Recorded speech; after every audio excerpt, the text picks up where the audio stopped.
نحن لن نستسلم، ننتصر أو نموت. إننا الأبطال لا نحني الرؤوس، إننا للمجد أرخصنا النفوس. خالد في البر كان ليث حق، في البحار كان حوتا بربروسا. إننا الأبطال لا نحني الرؤوس، إننا للمجد أرخصنا النفوس.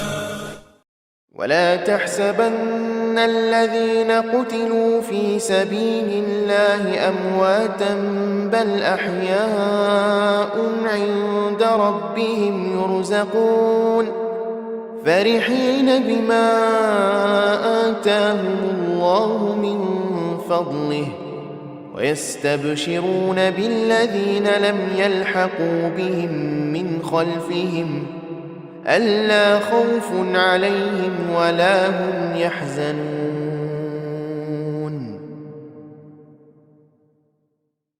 Omar al-Mukhtar, Mohammed ibn Farhat al-Manifi, le lion du désert, l'imam, l'enseignant et le moudjahid.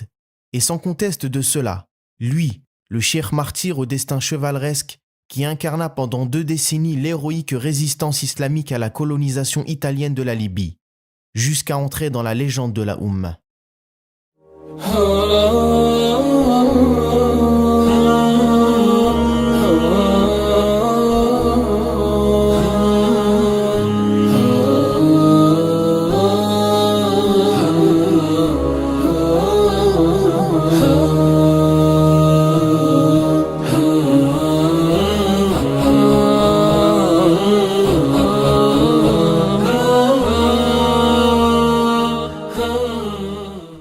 Né en 1278 de l'Hégire, au sein du clan des Minifa de la région de Tobrouk, l'homme se trouve très tôt orphelin et connaît la pauvreté. Recueilli par un savant influent de la confrérie soufie des Senoussi, il mémorise très jeune le Coran et reçoit une formation tant spirituelle que militaire et manuelle. Vite repéré par ses hautes valeurs, il gagne peu à peu en influence au sein de la confrérie. C'est également à cette période qu'il développe une profonde relation spirituelle avec le livre d'Allah. Charismatique, éloquent et modeste, sa profonde piété et sa popularité grandissante lui valent le surnom de Sidi Omar. Le mouvement Sennoussi porte l'étendard de l'islam face à la progression coloniale dans le Sahara. La Libye, bastion de la confrérie, demeure en effet le dernier îlot ottoman de la région. En 1316 de l'Hégire, Omar al-Mukhtar se voit ainsi envoyé aux confins du Tchad à la tête d'un corps expéditionnaire pour appuyer la résistance locale face à l'armée française. Sa première expérience de la guerre durera 3 ans, jusqu'à son rappel en Libye pour y être nommé cheikh d'une zawiya, El-Qusur, où il enseigne et prêche l'islam. Mais c'est en 1329 de l'Hégire que se produit le tournant qui va changer à tout jamais son existence. La marine royale italienne se présente sur les côtes libyennes. Après plusieurs jours de bombardements sur Tripoli et Benghazi, les 2 cités tombent. Grisée par cette conquête facile, l'Italie ne se doute pas alors que la soumission du pays lui prendra 20 ans. Car la confrérie Sennoussi appelle aussitôt au djihad pour chasser le colonisateur et Omar al-Mukhtar lui-même, désormais affabulé du titre de Cheikh al-Moudjahidin, mobilise 1 millier d'hommes de sa province pour rejoindre les forces ottomanes menées par un certain Mustafa Kemal. Après l'évacuation ottomane, les Sennoussi poursuivent la lutte seuls et y emportent de grandes victoires, notamment à la bataille de Derna. En 1331 de l'Hégire, Omar al-Mukhtar se distingue vite comme l'un des grands militaires de la rébellion libyenne. Lorsque la Première Guerre mondiale éclate, les insurgés Sennoussi se rallient à l'Empire ottoman contre leur bourreau italien et ses alliés, la Grande-Bretagne et la France. Mais en 1335 de l'Hégire, le nouveau cheikh de la confrérie Idriss Sennoussi signe un traité de paix avec la perfide Albion et négocie avec Rome.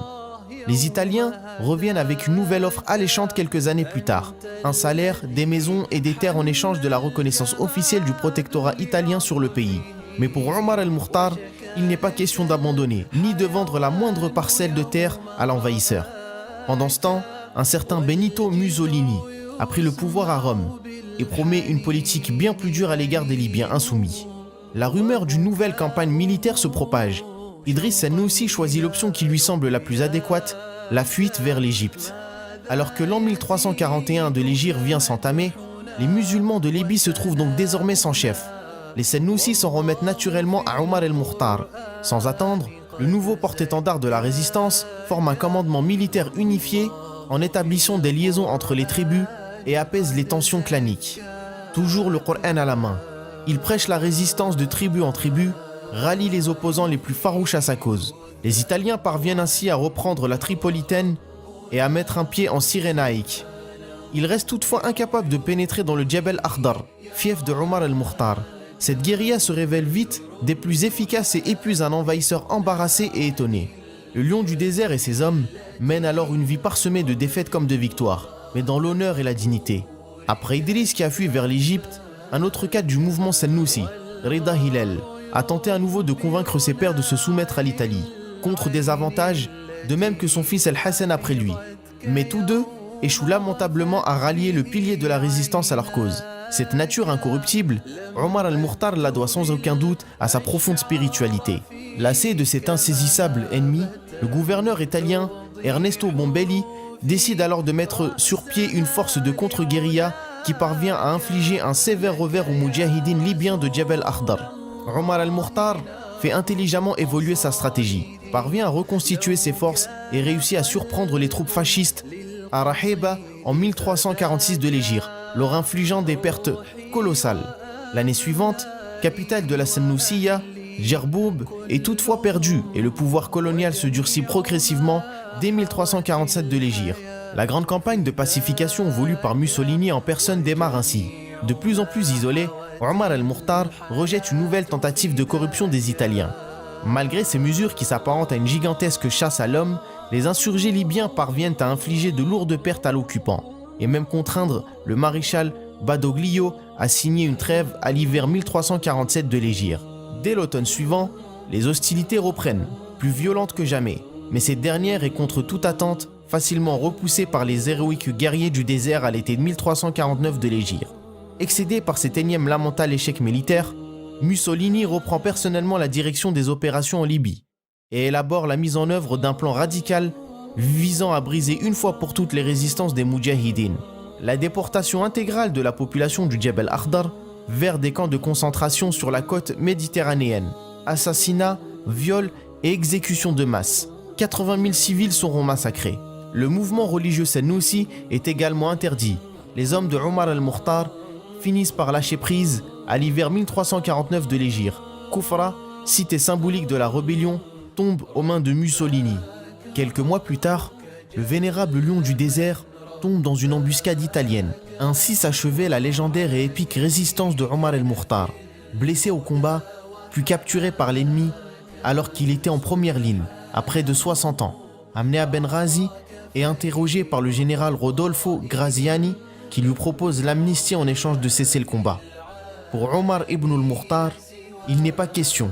Le vieux lion préfère la mort à l'humiliation. Finalement jugé et reconnu coupable et condamné à la pendaison publique, il ne cessera de réciter le Coran jusqu'à son lieu d'exécution.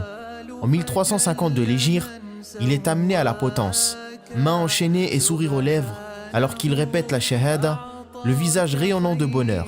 Il sera finalement pendu devant plusieurs dizaines de milliers de ses partisans. Il sera enterré au cimetière de As-Sabirin de Benghazi. وحباك في يوم الحساب شفاعة محمود